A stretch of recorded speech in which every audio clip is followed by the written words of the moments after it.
അത് കുത്തു അത് വീട്ടിലായിക്കല്ലോ അവര് നല്ല ഈ വീട്ടിലൊന്നല്ല അത്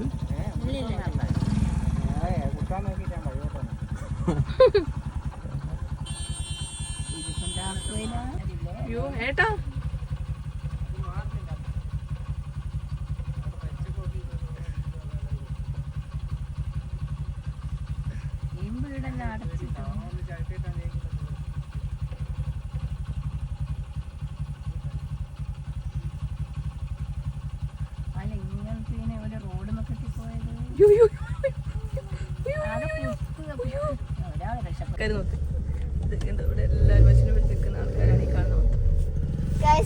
കുത്തുന്ന പശുവാണ്. പുറകിലൊരാള് ഒരു പശുവിനെ പേടിച്ച് യാത്രക്കാരെല്ലാം നടുവിലായേ.